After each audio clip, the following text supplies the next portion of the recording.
All right, welcome to the Terrific Talk podcast. I am Tom Anderson. We are live from the Hoboken Studios in New Jersey. Thanks for rolling along with us here on the CLNS Media Network.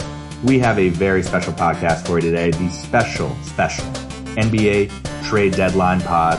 The NBA right now is just a circus. It's bananas. It's insane.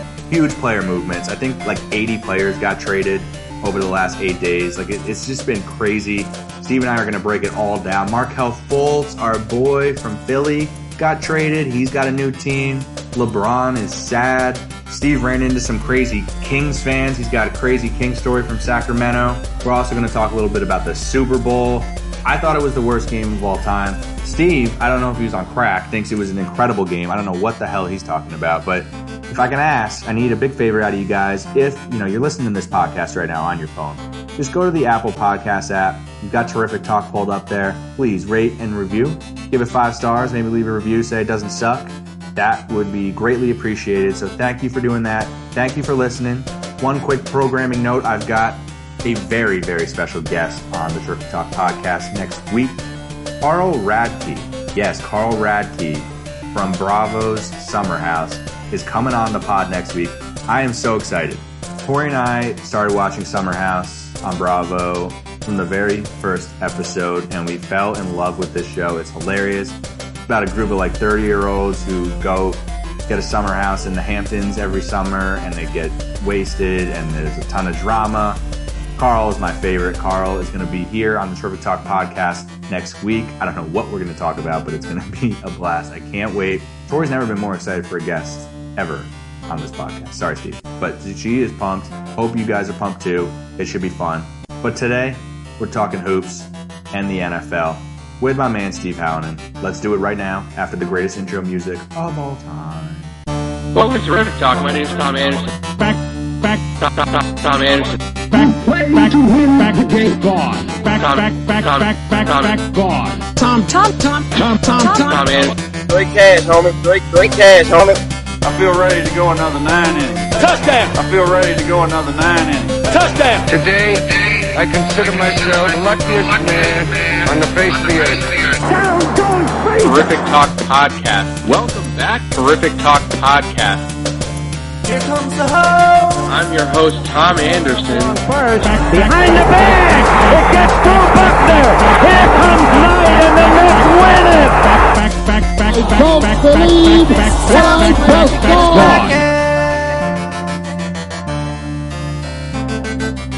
Steve. Terrific. The NBA trade deadline podcast. Our first one here.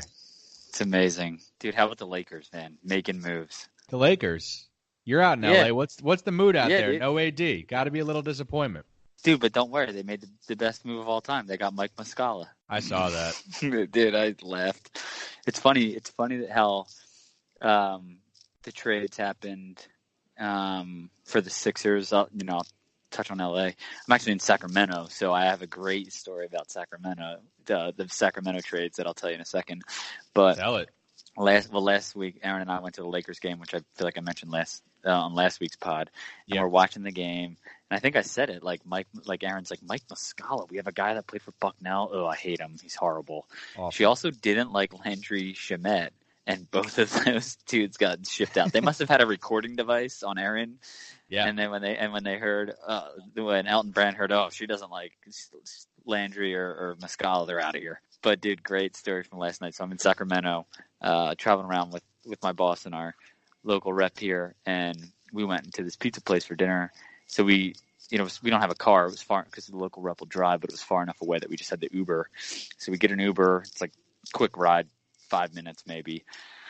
And we start talking with the Uber driver, and I say something like, man, this NBA trade deadline's been crazy. And he's like, oh, what's up with AD? Any move on the Lakers? And I was like, no, nothing yet. I was like, but something just came through in regards to Otto Porter.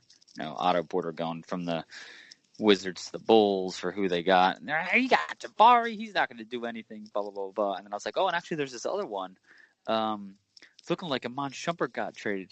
He's like, what the fuck? You gotta be kidding me.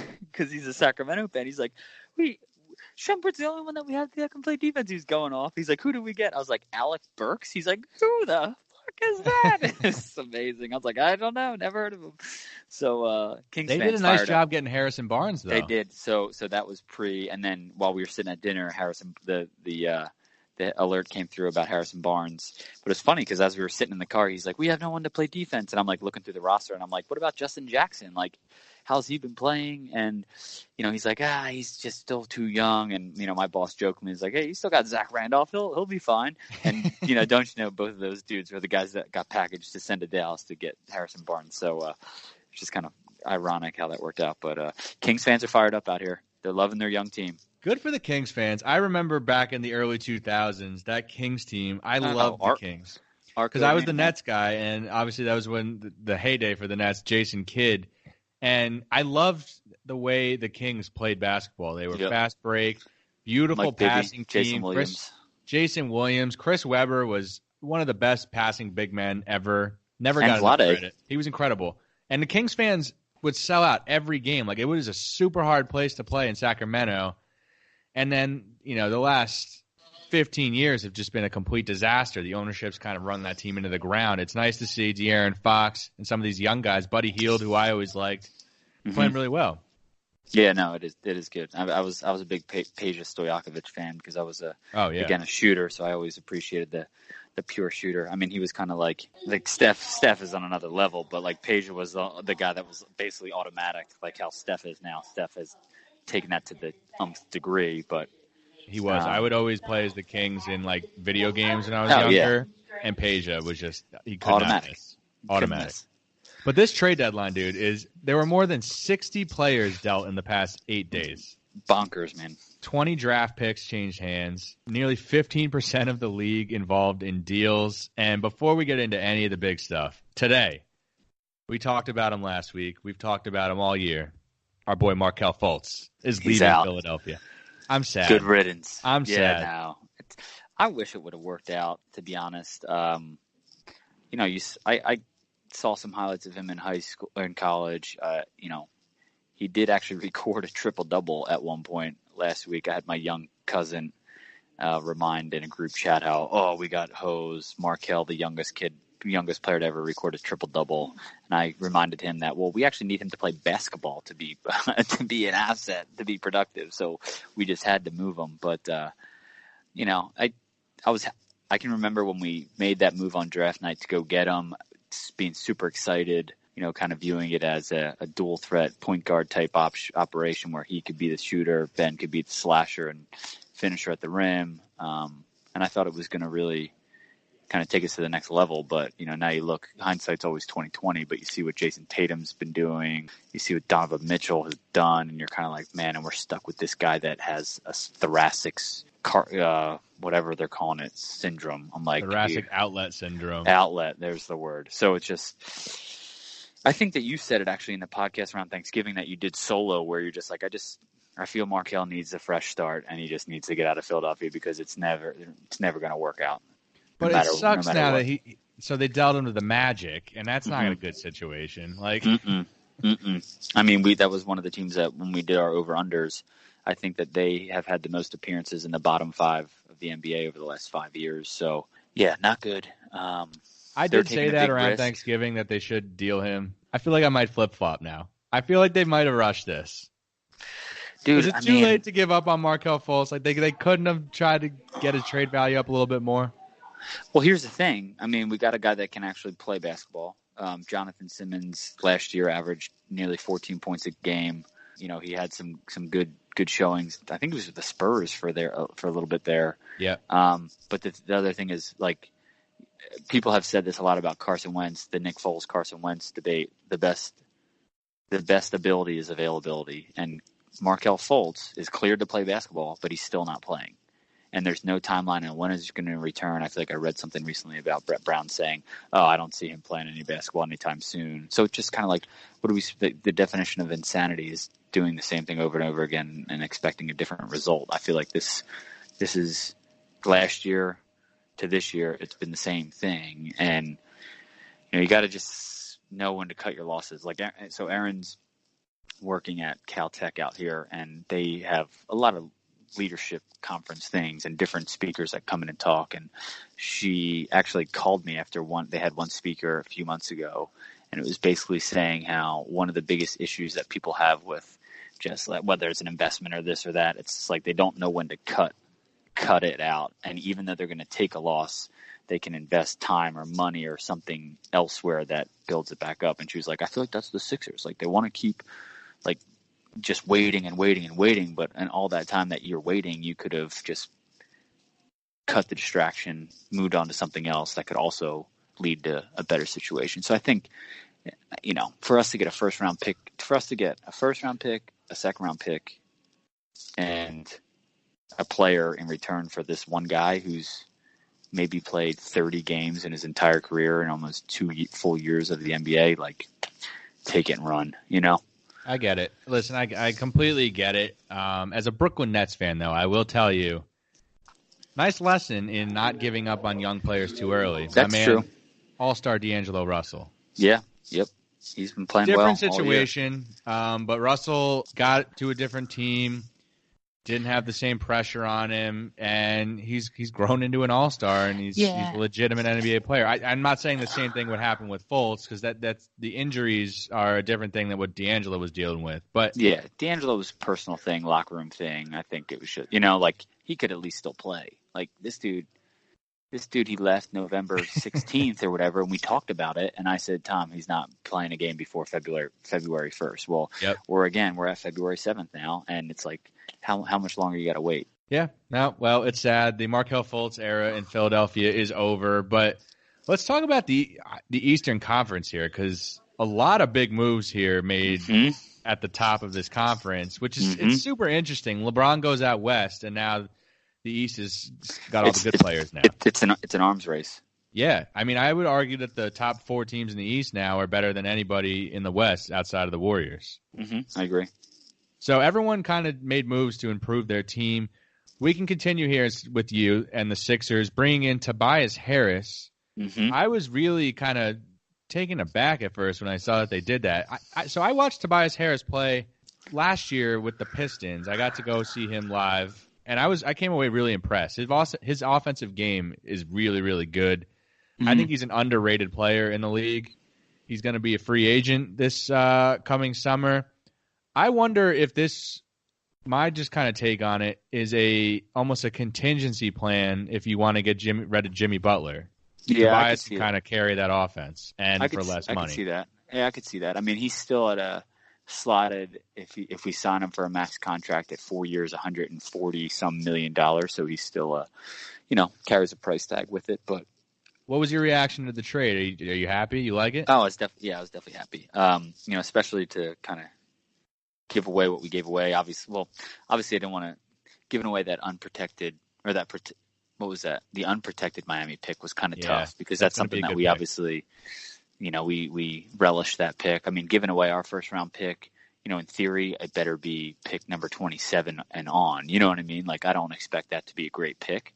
But I think that we needed someone else that could stretch the floor, that could be dynamic. I mean, that's kind of what we were missing. Like, I kind of viewed it that I feel like I said to you last week, I wish it was more in a guard type position, so we could potentially have someone that could lock up Steph, because I just look long term like who the heck is going to guard Steph if we were to make the NBA Finals. But I think to have 5 guys in your starting rotation right now, and it's not going to remain this way. Tobias Harris isn't going to average 20 points a game, but we've got 5 guys in our starting rotation now averaging over 18 points a game. That's some firepower. I mean, the bench is something to question. We got thin on the bench when we made the moves to get rid of, we didn't re-sign Bellinelli, and when we didn't re-sign them in the offseason, and then we get rid of Covington and Dario and only really replace it with one player. Like, obviously our bench got thin, Fultz couldn't play. We bolstered the bench a little bit, and I think that we'll make some moves once if some of these guys get bought out of their contracts. I saw a move last night where the Suns traded to the Heat, Wayne Ellington and Tyler Johnson for someone. I don't even care who they sent, but I also then read something that Wayne Ellington was going to potentially get bought out of his deal. Like, I would like to see a Wayne Ellington potentially get picked up if he were to get bought out, because he's the guy that can hit the 3-point shot. He's an athletic guard. Definitely. And he can bolster the bench, but I got a question for you. Yeah. Are we sure Elton Brand knows what he's doing? Dude, he's making a lot of Very moves. aggressive. Very aggressive. But again, like, to clear out Muscala, to clear out, like, I mean, I know a lot of people like Landry Shamet, but like, if Zaire Smith comes back, if Ben's playing, like, what type of role is he really going to have long term? And to get Tobias and then a backup center, which we didn't really have one of those. Like, it can't. I gotta love the moves that he's done thus far. Again, short term knee jerk reactions. But we're gonna see. It's you're going for it now. We're going for it. We're all in, dude. You're all in, and a team that's really all in right now is the Toronto Raptors. Who? What a move! Picking up Marc Gasol, like, out of nowhere. That's pretty amazing that they did that. They've got Kawhi here before he's a free agent. They're really going for it. Kyle Lowry. This is a really, really good team. Gasol, I think it was a good trade for them. Just good veteran, good wily veteran. Plays the game smart.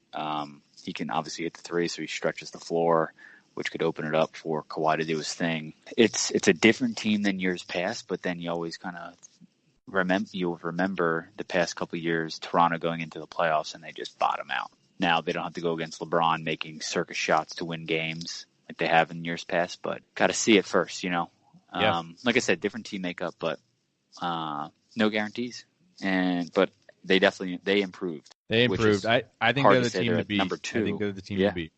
Yeah, with that move, I got to agree with you on that. Boston stood pat, didn't do anything. And you knew that they weren't. Yeah. You knew that they weren't. And they're obviously hoping to get Anthony Davis this summer in a trade, bring back Kyrie. Now, what is this, like, weird rule that they couldn't make a play from? Why? I didn't have time to look into it. I saw it in a write-up. What about the fact that they have to sign Kyrie by the 1st means that they can't make a play for AD? Is it just because there's no guarantee that they have Kyrie? I read it like there's something limiting them to even attempt to make a move. Yeah, they weren't allowed to make a move until they re-signed Kyrie.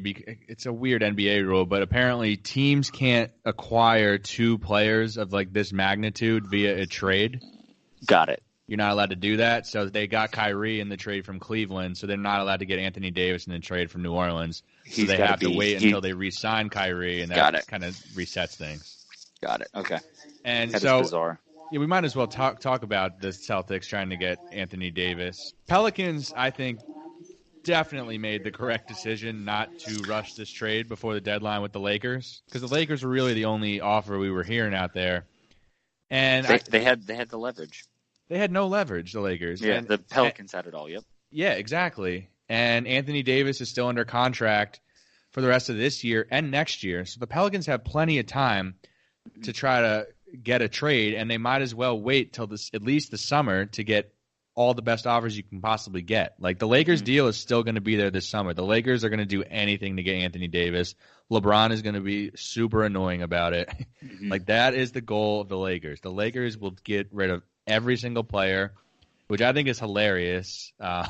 Isn't it kind of bizarre, though, because he's come out and basically said, even if I go somewhere else, I'll play out the rest of this year with the Pelicans. I'll go somewhere else next year, and then in that following offseason, I'm signing with the Lakers. So, like, why then? Like, I get the fact that LeBron is now 34. So maybe they want it now, but like, you're going to give away like Brandon Ingram, Lonzo, Kuzma, picks just for a guy that you would be able to get in 18 months anyway. Like, I get the urgency. Like, it's LA. It's all the urgency. Now. Yeah, LA. It's all the urgency of LeBron, though. Like, he is 34. We finally saw him get an injury this year. Like, he's going to eventually start to break down a little bit. His window is not, LeBron is like superhuman and he could do this forever, it feels like, but eventually it's going to close. So I think LeBron is like, we need to get this going now, which I think this season is super interesting. This season kind of feels like a like a waste of a good LeBron year. Like right now, he's been out. They're not in the playoffs right now. He's gonna have. They're not gonna. Go ahead. They're not gonna make huge moves in the playoffs, but like, is LeBron gonna come back and have to expound like a crazy amount of energy just to try to lift them into the playoffs? Like, does he waste that? Like, or does he just cruise the rest of the year? I think it's kind of fascinating. Part of me feels like he goes redshirt. He redshirts this year. Like old get out of the colleges, extend the guys to the 5th years. It's like he's no spring chicken for sure.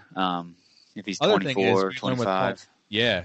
The other thing is we learned with Paul George, and we were hearing a lot like KD. A lot of guys don't seem to want to play with LeBron, which we've talked about that in the past. So we got an airport announcement. No, it's starting. It's starting. They just want us to keep our bags together. No unattended bags. You know how that goes. You always walk away from bags. It's weird. I leave them. No, I'm just kidding. But I was saying, a lot of people don't want to play with LeBron. Anthony Davis seems like the only one right now who does want to play with LeBron. Mm-hmm. Do you think Kawhi Leonard wants to play with LeBron? Maybe. I don't know. I don't know anything that Kawhi Leonard's thinking because he doesn't give you anything. It's so hard to tell because we're all hearing that he wants to play in LA, but that was all before LeBron went there. Now we really haven't heard much of anything out of Kawhi. I think that's really interesting because if it's not Kawhi, it's really AD. I don't think Kyrie wants to play with LeBron. No, not again. Part of me wonders. Part of me feels though that he maybe gets the fact that he was kind of a shithead, like young player that like pissed LeBron off, and I feel like he appreciates LeBron a little bit more now. So maybe he would be willing to go back and play with him. Don't tell that to Knicks fans. Yeah, I know, dude.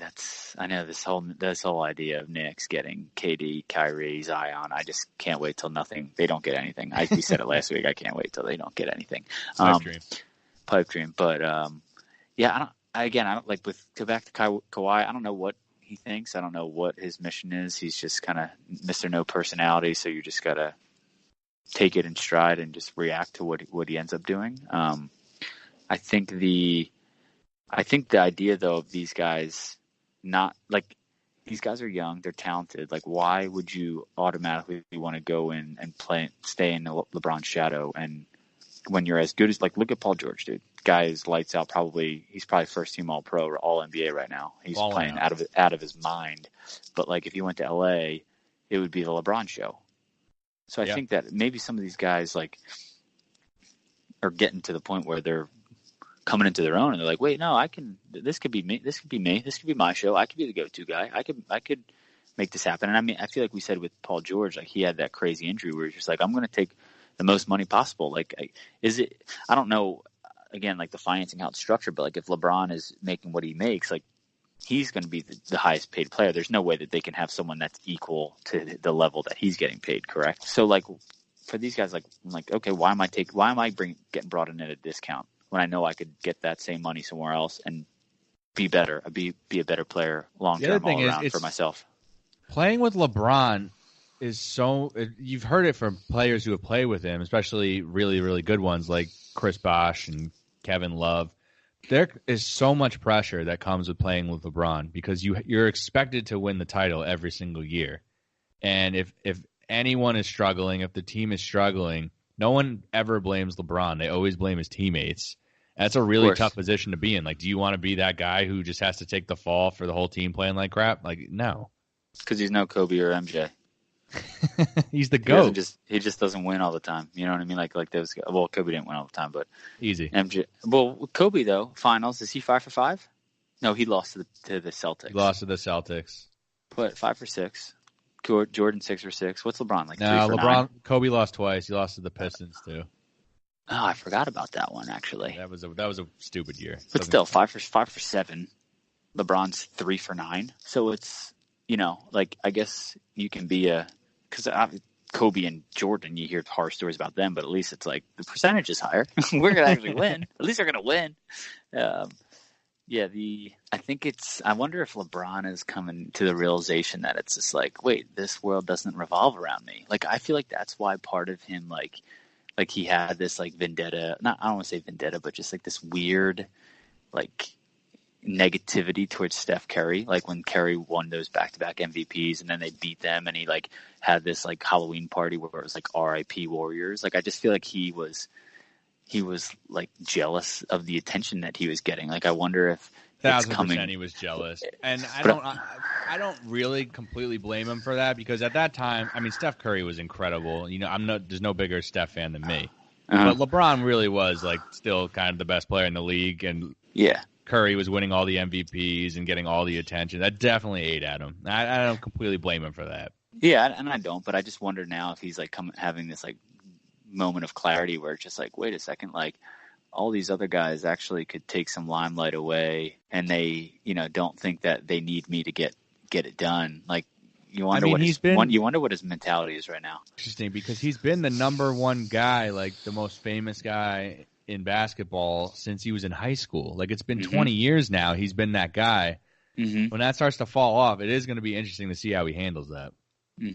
Especially in LA on the Lakers. Like no pressure there, LeBron. Yeah, and I think he's used to being able to get what he wants when he wants it, and like I think people are just like, wait a second, no, like we can stand up to him. We don't have to just concede to his every beck and call. Hey guys, I got an idea. This February, follow your favorite baseball teams to Arizona for Cactus League spring training. They've got amazing weather and landscapes, exciting outdoor adventure, incredible food. Arizona is the perfect home base for baseball fans. They've got 10 stadiums, 15 Major League Baseball teams, 75-degree temperatures. Go to Arizona and check out some amazing restaurants and bars nearby, including tons of craft breweries like Four Peaks, Angel's Trumpet Ale House, and Goldwater Brewing Company. Great live music from local and national artists there. And while you're there, you can check off must-see destinations from your bucket list, like the Grand Canyon, Monument Valley, Horseshoe Bend, and Tucson.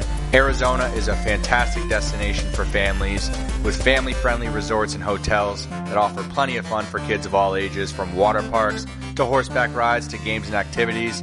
Arizona has a ton of stuff for kids to do and see, like wildlife parks, science museums, aquariums. Did I mention the weather? 75-degree temperatures. Go plan your spring training getaway at visitarizona.com/springtraining.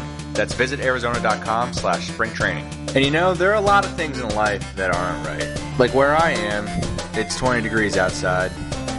Patriots are winning Super Bowls. KD's not on the Brooklyn Nets. It's not right. And you know what else in life isn't right? Paying too much for your phone bill. But thanks to Mint Mobile, you don't have to overpay for wireless anymore. They've reimagined the wireless shopping experience and made it very, very easy and online only, which means they can pass significant savings directly to you. And for a limited time, they're offering 2 months free when you buy your first month. That's $20 total for 3 months of wireless. This amazing deal is only here for a limited time. $20 total will get you 3 months of wireless service with 8 gigabytes of 4G LTE data each month, plus unlimited nationwide talk and text. Use your own phone with any Mint Mobile plan. You can keep your old phone number along with all your existing contacts. I know that's pretty important for most people. Mint Mobile runs on the nation's fastest, most advanced LTE network. And if you're not 100% satisfied, Mint Mobile has you covered with their 7-day money-back guarantee. Go take advantage of Mint Mobile's amazing deal before it's gone. Pay just $20 for your first month of wireless and get another 2 months free by going to mintmobile.com/terrific. That's mintmobile.com/terrific to get 3 months of premium wireless service for just $20. mintmobile.com/terrific. Go check it out. It's a no-brainer. We got to give a little love on this podcast to the Milwaukee Bucks. Dude, so I was just going to ask you about that. What do you think about their move to get Mirotić? I like it. I like Mirotić. I think he's a gamer. He can stretch the floor. I think he fits in well with that team. You want guys who can kind of space things for Giannis. I think it's a nice pickup for them. And, you know, it's interesting. They're 40-13 right now, first place in the Eastern Conference. Mm-hmm. Best in the league, yeah. And, you know, if they can hold on to the 1 seed, seems like they most likely will if they continue to roll like this. Giannis is just playing incredibly. The whole team is playing really well. They're 20-3 and 23-4 at home this year. Like, they get home court advantage wrapped up. It's not going to be easy to go in. You know, as crazy as that sounds, it's not going to be easy to go in and win there. So if I had to do power rankings right now, yeah, for the East. I'm just disrespectful to the Bucks, but I would do Toronto, Boston, Milwaukee, and you guys. Wow, you have us behind Boston with the move to get Tobias. I like Celtics. Boston. Celtics didn't do anything to get themselves better. I know, but I don't think they really need to. Like, they have the depth already. Their guys just need to get healthy, and they need, Kyrie's been incredible. I like the Celtics. I like their coaching experience. I still think they can get back there. I think I'd agree with you about the Raptors because like the Sixers just can't seem to beat the Raptors ever. Like, I mean, I think there was one game where like Kawhi sat out and we beat them by 30, but every other time we play them, we just get destroyed. That's what's impressed me, and they've played Boston really tough this year too. They've been really good against the better teams. Yeah, so I think that I would agree with you that they're number one. I think I'd put the Sixers next, then the Bucks, then the Celts. I just think when it comes down to it, like if we're to play the Celtics again in a 7-game series, I think with these moves to get Jimmy and to get Tobias Harris, it's just a different makeup. Like, don't get me wrong, I love Dario Saric, but like, Dario Saric trying to guard a Jason Tatum or a Jaylen Brown. Come on, man. You know what I mean? It's just it's tough. It's, I mean, it's a different story when you're talking about Jimmy Butler. I want to see him. I want to see him play. Is there enough ball to go around between those guys? Because those guys are all guys that need the ball. They're all ballers. Yeah, like Tobias Harris is like a one-on-one guy, and I just don't know how that's going to work. Yeah, it'll be interesting. I mean, hard to assume anything. Super talented, but you got to think like where he's coming from. Like I know Clippers were kind of lingering in the playoff hunt, but like now you're going to a team that, with this move, is one of the favorites to get to the NBA Finals, right? Like I think he's got to come in knowing like, okay, this isn't my show. I'm not the go-to man. But I'm going to try to complete the set. I mean, I feel like that's the one thing I said about Boston, right? Like their players they obviously have some studs, but what makes Boston that great is like the sum of all parts coming together. I think a lot of teams, like the Warriors, did the same thing. Like there's a lot of teams where it is that one-on-one ball. It's this person's show, but they don't necessarily really match up, and it's kind of disjointed. I think if he can come in and just understand, like, hey, like maybe it's gonna detract a little bit from what I was doing in LA, but if I can kind of come together and gel with everything, just the sum will be greater than each individual part. Who knows? I'm excited. I think I'm excited. The Eastern Conference playoffs are going to be fantastic, and we really didn't talk about the biggest news story of the day yet. Which one is that? Steve, I need to go shopping. You need to go. Oh, is Karis coming back? Karis is back tomorrow, baby. Karis LeVert returns to the Red Hot Brooklyn Nets tomorrow night. That's good news for you guys. I mean, you guys are tough, man. I was the rep I was traveling around with in Sacramento the last couple of days. He's also a Philly sports fan, and he literally said, I'm not kidding, I would just hate for the Sixers to have to play the Brooklyn Nets in the first round. Oh man, he's scared. Everybody's scared. The whole league's scared. Look at you. I knew that would make you feel so good. I can just see the smile on your face right now. What's going to happen? I'm definitely smiling right now. What's going to happen here is the Pacers, unfortunately, although the Pacers have won 3 in a row without Oladipo somehow, good for them. Mm-hmm. They're going to fall back. They have to. Mm-hmm. So it's these 4 top teams that you're included with. Mm-hmm. They're all vying not to play the Nets in that 4-5 game now. Yeah, you're all scared. I'm not. I mean, again, I think this team now a little different than before. I was definitely scared before this Tobias Harris move. That gives me a little bit more assurance and confidence. Because again, I said to you last week after going to the Lakers game, when Embiid is off the court or Reddick's off the court or Ben's off the court, it's just kind of like there's no direction to this team. But like, even if it's Tobias and Ben, like you said, like if Tobias has to take over for 5 minutes, he's a one-on-one guy. He can do it. He can create his own offense. I'd be fine if we had to go against Brooklyn in the first round. I think February 7th. We will save the date on that quote after you lose in the first round of the NBA. Then at that point, I'm going to say, get rid of everyone. Elton Brand's fired. Yeah, Butler and dump them all. Harris are gone. Tank. Ben Simmons leaves. Goes to LA. Embiid demands a trade. I can't wait. and the best part is like the Eastern Conference is really all we're going to need to talk about for the rest of the year, because the Warriors are just going to just have a bye. They're going to have a bye directly to the final. Yeah, no one's going to be able to compete with them. One, dude. I want to talk about running full speed. I want to talk about the Warriors, and specifically Durant. Mm-hmm. Is he going anywhere?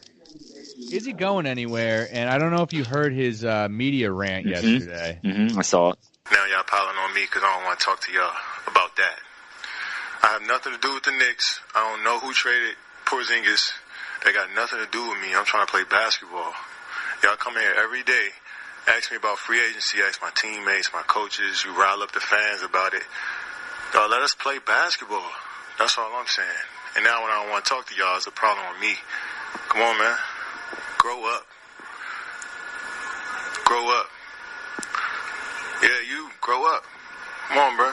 I come in here and go to work every day. I don't cause no problems. I play the right way. Well, I try to play the right way. I try to be the best player I can be every possession. What's the problem? What am I doing to y'all? You weren't talking. So? Who are you? Why do I got to talk to you? Tell me. Is that going to help me do my job better? Nah, bro. I didn't feel like talking. He went off against the media, and there's definitely this year, there's never been more interest in NBA free agency than this year, and all the trades and people demanding trades has just increased things even more tenfold. Durant is, I think, he's clearly sick of the free agency talk of where he's going to go. Mm-hmm. When the Knicks made their deal, everyone's going to Durant now and saying, what the hell's going on? I'm sure his teammates, we already know the Draymond Green scuffle, that's a thing inside their locker room, and it's awkward. And the Knicks thing just made things, I'm sure, even more awkward. Now they're probably thinking, oh, he's definitely leaving. Like, Durant is definitely sick of that, and he says all he wants to do is win championships and win basketball games, which I don't doubt. Like, that's definitely true. That's all he's, like, really focused on, and this is all a distraction. But it comes with the territory, no? Like, if you sign these one-year deals, this is going to come with it. Like, Kyrie is doing the same exact thing in Boston, where he's complaining that the media and everybody's talking about it every single day. But if you do these one-year deals and you're not committing to the team you're staying with, this is all people are going to talk about. So there's going to be constant speculation because there's no long-term certainty. So it's like people need, like, the media. I don't trust any of y'all. Well, like, the media still needs to come out with content that is going to get clicks, get reads. So, like, what better way to come out with content than to speculate on where one of the top 3 players in the world is potentially going to go, because he just keeps signing these 2-year deals. Like, I mean, yeah, for him to not see that, I think he just doesn't even. Again, I don't know how much these guys think about the media. Maybe he's not really caring like what the broader end result is for these media guys. But, like, you got to understand the game. He's got to know the game, man. And Durant is, like, kind of. This seems like where the NBA is headed. Like, all these players have so much more control than they used to. Durant's really the first guy doing these 1 or 2 year deals. Like, LeBron was the original one, but LeBron was using it as leverage over Cleveland so they would continue to get better players. Like, LeBron wanted to stay there. He was just using it as leverage, as a threat. Like, Durant already has the perfect super team there. He doesn't need to do that. I said it to you. He doesn't need to go anywhere. There's just no – yeah. He doesn't. So he kind of brought this on himself by doing the 1 or 2 year deal. So yeah. Well, I like Durant, and I feel bad. Like, I understand where they're coming from. Like, I'm sure this is super annoying to have to answer these questions every single day. And I think it's his right to not talk to the media. Like, the media making a big deal of him not talking. Like, okay, like, screw you guys. Like, I don't have to talk to you. There's this thing called freedom of speech. Yeah, there's this thing called freedom of speech. You can do what you want. It's called freedom of speech. Like, you're not the president of the United States. Like, you're not have to be held accountable by the media. Like, you're a basketball player. So I get where Durant's from there. And him also not doing these longer term deals. Like, I get why he would have only done a 2-year deal, because the money, like, was skyrocketing tenfold. So if he signed a 4-year deal back then, he would have potentially lost out on $40 million. Like, I mean, yeah, I get the fact that you're slow playing it, but, you got to know that the media is going to talk about it, and the media has to also know that it's. I agree with you there. Like he doesn't know anybody anything, and if you're going to try to peck and do all these things, you may get reactions out of him. Obviously, he has the track record that he's given. He has some animosity towards the media, and he doesn't care to hide it. I mean, he had a similar blow up or type of blow up when he was in OKC. So it's just, I don't know. I think if I'm a media member, I'm treading lightly. I'm trying to get. What's the main goal of a media guy? Like, not be in the inner circle, but at least be a trusted person that they go to with information. So, like, I don't think these media people are helping themselves anymore, trying to piss them off. It's a game both ways. Do you think that his camp gave the Knicks the green light? Nah, I don't think so. I think it's just too hard to. I kind of don't think so either, which is making me really question what the Knicks are doing. Yeah, I mean, I think the Knicks are living in la la land, and you know what they say about assuming. I think they're assuming a lot, because at the end of the day, if they don't get Zion's a big draw. If they don't get Zion, no guarantees on anything. I mean, I know I've said if I think Durant's staying, if he goes anywhere, he'd be smart to go east. But now with how good these 4 teams in the East are, I mean, Toronto could very quickly become not very good if they lose Kyrie, but the Bucks aren't really going anywhere.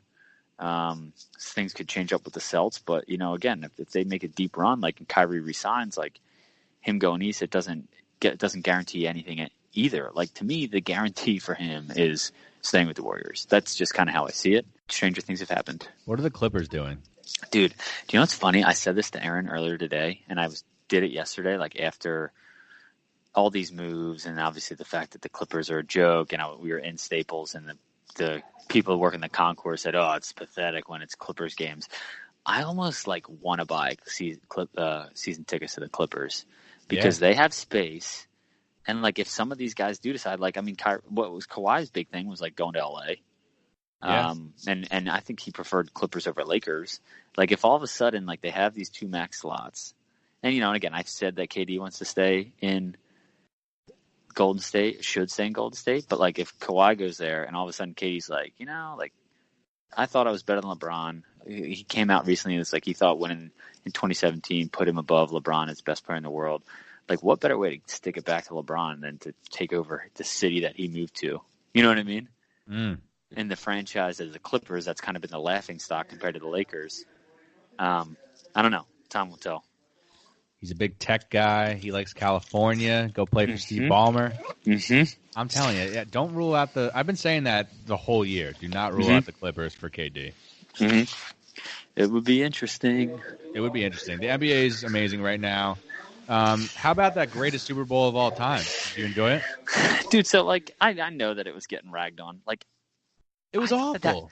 I know it was bad. I know it wasn't great. It was awful because of the offense. To me, the mark of a good game, that game was over, in my opinion, lickety split. It was intense. I didn't think it was as bad as it's getting ragged on, personally. I've never understood people who were I love defensive battles. Well, and it's not even about, just the defensive battle. I thought it was just interesting how things, played out. Brady throws a pick. The first pass he throws is a pick. It's all these things that happened. It's not what you are used to seeing. So there was some kind of intrigue and some, I guess, uniqueness, if you will. But, I thought it was an exciting game up until the very end because it was 3-3. And again, if it was 30-30, if in all those instances, if it's the same game played out and instead of getting stops or missing a field goal or whatnot, these were scores, it would have been great. But because it wasn't there, these scores weren't get converted. It was a nightmare. I can't believe you're saying this. This is a Tom take. This is a cranky Tom. I hate people. I hate people. This is an exciting game. Well, the other thing too is you see a lot of people that never watch an NFL game and then they tune in for this and they're like, "Oh, this is pathetic." It's just dude, you don't ever watch. How the fuck do you know what pathetic is? What'd you think about the halftime show? Oh man, I don't know why Adam Levine took his shirt off, but there's been better halftime shows. I will definitely say that. I do feel bad though that Adam Levine was just getting roasted. He's actually he's a decent dude. I've read a bunch of things. I know that he's on The Voice, and a couple years ago there was a girl that was like third on The Voice, and she got like murdered at a signing by a like crazy fan, and he like agreed after the fact to like pay for all the funeral expenses for the family because they weren't very well off. So like, everyone's like trashing him, and that's outside of music, I guess. So that's like him as a person is pretty good, but yeah, it was an interesting show. I thought it was fine. Every year that's like a thing that annoys me. Like no one likes the halftime show every year. Mm-hmm. It's basically like whoever hosts the Oscars is just like a disaster. Everyone just like rips on them. Like everyone does like a fine job. Like there's like barely. I don't think there's anybody now who could just please everybody. I don't know. They're definitely. So, how far are you from the Staples Center? Living. About. Think about this. I'm about to jump on this plane right now, so I don't have much. I got about 2 minutes, but from the Staples, we Ubered down for the game, and then we Ubered. And it took a little longer because it was rush hour. But when we Ubered back, it was maybe like 20 minutes, 25 minutes. It wasn't too bad. Yeah, distance-wise, it's not bad, man. And maybe it might be like 8. Hold on. It might be like 8 miles. You're right. It's like not very far at all. But it just takes time. Like as the crow flies, 8 miles. But it's not too far. Well, do you still have a bomb in your suitcase? No, I don't. I actually do not, believe it or not. I don't know how you got past security this time. I know. The reason I was asking, though, is Tori and I were talking. We want to come out. We want to come to Cali. We want to go to a Laker game. Let's do it. We got to make it happen. Yeah, dude. We're an easy. Hold on one second. We're an easy Uber ride away, and it's not far. Hold on one second, dude. Sorry. Did they buy the fake ID? No, yeah, they bought it. It's like my phone wasn't working underneath the scanner. It's an easy ride. It really is. I think it was Uber down. It was like $30, and they put you right there. Staples is sick, dude. And the Staples Center was a lot. It was a lot of fun to be there and experience that game. Yeah, that's cool. And then again, you got the beach. The beach is about 30 miles away. There's a lot to do out in LA, but if the draw is to get to the Staples Center, yeah, we can do that very easily. We need to make that happen. What airline should I fly? So you're in Newark, dude. You got to do Delta, United, because that's like the hub out there. It's easy. I've taken when I worked in New York City Marathon back in November. I red-eyed there and then flew back. And I think I had maybe like a 3:00 flight. It was like $300 round trip. Now I got it like a couple weeks in advance, so obviously you have to play that game. But it's an easy flight. It's not too expensive. And again, like I feel like when you go from a hub, there's more flight options, so they can't really gouge you with prices as much. Yeah, we got to do it.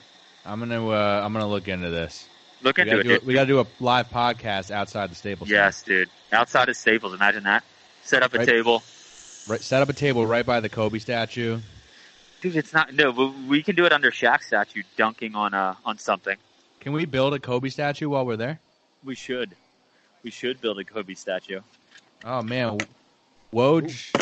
I just got a Woj bomb. Uh-oh. Philadelphia 76ers send Joel Embiid to the Brooklyn Nets. Yeah, here we go. For cash considerations. Yeah, for $1 billion. Very interesting. All right, well, we'll have something to talk about on next week's pod. Yeah, we have some news, breaking news. Do you mind yelling out Woj bomb on the plane? No, 0 chance of saying that. Woj. Good podcast. Have a safe flight. And man, we'll NBA trade deadline, but it's good. It's gonna be fun to see how it develops. Super Bowl wasn't as bad as I thought. I wanted to lead with that. I didn't think it was as bad as people gave it grief for, but that's just me. What's the takeaway? The Pats are amazing? Pats win again. Belichick's a genius. Give him 2 weeks, he's going to beat anybody. It is true. He's an incredible coach, and he deserves a lot of credit that how he makes all these teams look bad, and he really does take away the best thing that you do every single time. I don't know how he does it, but he just coaches these players up, and they're all smart. They trust the process. Oh, what do you know? There's another team trusting the process as we speak. Yeah, I would say Brett Brown and Bill Belichick are in the same class. Oh, for sure, dude. They're the killer bees. Killer bees. All right, man. Have a safe flight. We'll talk to you. Definitely talk to you. And as always, Kobe. Trust the process. Everybody, thank you for checking out the Terrific Talk podcast this week. Hope you liked it. Please, on Apple Podcasts, if you can, rate and review. We're trying to keep this podcast alive. So just quickly, it takes 30 seconds. You just open it up, Apple Podcasts on your phone. Click in Terrific Talk. Give it 5 stars. Leave a review. Say this doesn't suck. And you're done. And we're happy. So thank you all again for listening. And we'll see you next week. All right. Peace.